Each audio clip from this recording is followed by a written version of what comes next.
चाटून पुसून खातील इतकं चमचमीत आणि मस्त असं पापलेटचं कालवण आज आपण तयार करणार आहोत। वेळ वाया न दवडता आपण रेसिपीला सुरुवात करूया। प्रीतीसमय रेसिपीजमध्ये आपलं खूप खूप स्वागत आहे। इथे मी पापलेट घेतलेले आहेत। हे छोटे पापलेट आहेत, याला आमच्याकडे कावलटी म्हणतात। तुमच्याकडे काय म्हणतात? जर काही वेगळं नाव असेल तर नक्की तुम्ही कमेंट करून मला सांगा।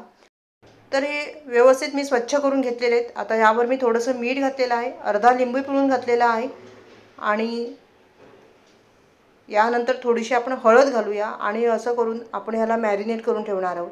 तर आज आपल्याला कालवण करायला वेळ आहे, मच्छी खराब होऊ नये म्हणून आपण ही प्रोसेस करतोय। मच्छीला हे सर्व व्यवस्थित चोळून घ्यायचं आहे आणि त्यानंतर मच्छी जी आहे ती आपण बाजूला ठेवून देऊ आणि वाटणाची तयारी आपण करणार आहोत। आता ही मच्छी जी आहे ती आपण बाजूला ठेवून देऊया आणि यानंतर इथे मी घेतलेली आहे चिंच। तर बघा, इतकी साधारण चिंच मी घेतलेली आहे आणि यामध्ये चिंचोका आहे तो काढून टाकलेला आहे। आता चिंच जी आहे ती आपल्याला भिजवत ठेवायची आहे, त्यामुळे सुरुवातीलाच आपण ह्यामध्ये पाणी घालून ठेवूया आणि नंतर मग आपण ह्याचा कोळ तयार करून घेणार आहोत। तर हे आपण बाजूला ठेवून देऊ। यानंतर एक वाटण तयार करणार आहोत आपण। मी एक गड्डा इथे लसूण घेतलेला आहे, 4-5 हिरवी मिरची घेतलेली आहे, पाव तुकडा मी खोबऱ्याचा बारीक पीस करून घेतलेले आहेत, 2 इंच आलं घेतलेलं आहे आणि भरपूर अशी देठासकट कोथिंबीर घेतलेली आहे आणि हे वाटण मी तयार करून घेतलेलं आहे। तर वाटण आपण बाजूला ठेवून देऊया। आता इथे मी एक मोठा टोमॅटो आणि एक छोटा टोमॅटो असे 2 टोमॅटो घेतलेले आहेत, ह्याची पण आपण प्युरी तयार करून घेतलेली आहे। या पद्धतीने एकदम बारीक मिक्सरला मी वाटून घेतलेलं आहे। आता पातेल्यामध्ये मी तेल घालते आहे। तेल तुम्ही कमी किंवा जास्त तुमच्या पद्धतीने घालू शकता, पण इथे आपण चमचमीत अशी मच्छीचं कालवण तयार करणार आहोत, त्यामुळे मी तेल जवळचं जास्त इथे घालणार आहे। तर 4 पळी मी इथे तेल घातलेलं आहे आणि तेल चांगलं गरम होऊ द्यायचं आहे। तेल हलकंसं गरम झालं की त्यामध्ये हे वाटण जे आपण वाटलं होतं ते घालणार आहोत सुरुवातीला। तर वाटण घालताना थोडी काळजी घ्यायची आहे, कारण तेल गरम आहे आणि वाटणामध्ये थोडंसं पाणी आहे, त्यामुळे हातावर उडू शकतं। आता हे वाटण जे आहे ते 2 ते 3 मिनिटं चांगलं तेलामध्ये परतून घ्यायचं आहे, कारण खोबरं जे आहे ते मी कच्चंच वापरलेलं आहे। खोबरं तुम्हाला जर भाजता आलं तर तुम्ही भाजून पण वापरू शकता। यानंतर इथे मी टोमॅटो प्युरी जी आहे ती सुद्धा घातलेली आहे आणि आता हे दोन्ही व्यवस्थित आपल्याला छान असं तेलामध्ये परतून घ्यायचं आहे। ह्याच्यामध्ये कच्चेपणा राहता कामा नये, ही काळजी घ्यायची आहे। गॅसची आच जी आहे ती मध्यम आहे आणि मध्यम आचेवर मी हे चांगलं मस्त असं परतून घेते आहे, अगदी ह्याला चांगलं तेल सुटेपर्यंत। आता ह्याला तेल सुटलेलं आहे, यामध्ये आता आपण मसाले घालूया। तर इथे मी घरचा मसाला, जो साठवणीचा मसाला असतो तो मसाला, मिक्स मसाला म्हणतात ह्याला, ह्यामध्ये गरम मसाला आणि मिरची पावडर एकत्र आहे। तर इथे आता आपण मी 3 चमचे घातलेला आहे आणि एक छोटा चमचा मी हळद घातलेली आहे आणि हे व्यवस्थित आता आपण परतून घेऊया।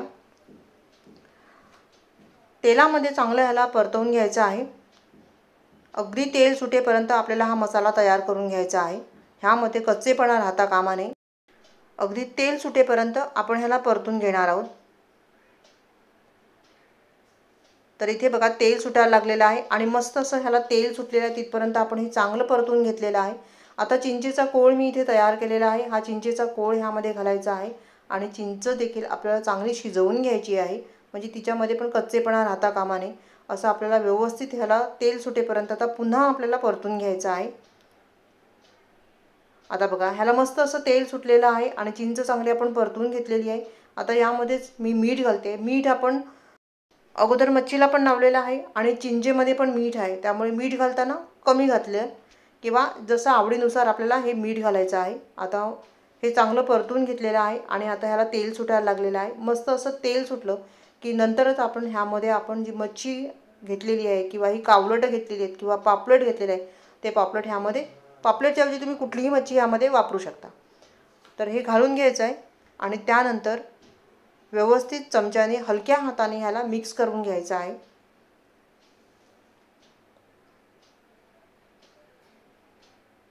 तर ही व्यवस्थित मी हलक्या हाताने मिक्स करून घेते।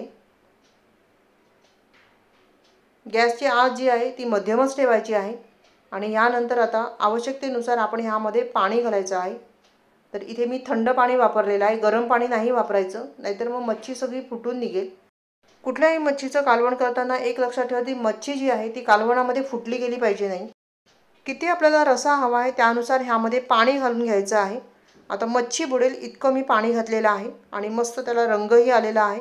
आता एक उकळी आपल्याला ह्याला काढायची आहे। इथे मी वाटणाचं पाणी पण घातलेलं आहे आणि अशा पद्धतीने मी हे मस्त असं कालवण आता तयार करून घेणार आहे। तर ह्याला एक उकळी आपण काढून घेऊया। आता ह्याला हलकीशी उकळी यायला लागलेली आहे आणि मस्त अशी तर्री पण आलेली आहे बघा।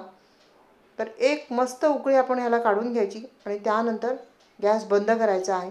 तर इथे बघा मस्त अशी एक उकळी आलेली आहे। मी यावर झाकण ठेवलं नव्हतं आणि मच्छी बघा व्यवस्थित अख्खी मच्छी यामध्ये आहे। मच्छी फुटता कामा नये आणि रस्सा बघा किती मस्त रस्सा तयार झालेला आहे। अगदी चमचमीत असं हे कालवण आता आपलं तयार झालेलं आहे। तर गॅस बंद केलेला आहे, मी झाकून ठेवूया एक 5-7 मिनटं। 5-7 मिनिटांनी तुम्ही पाहू शकता किती सुंदर हे कालवण तयार झाले आहे। रेसिपी आवडली तर लाईक आणि कमेंट करायला विसरू नका। व्हिडिओ पाहिल्याबद्दल तुम्हा सर्वांची खूप खूप आभारी आहे। पुन्हा भेटूया अशाच एका छान नवीन रेसिपीसह। तोपर्यंत धन्यवाद। Bye bye.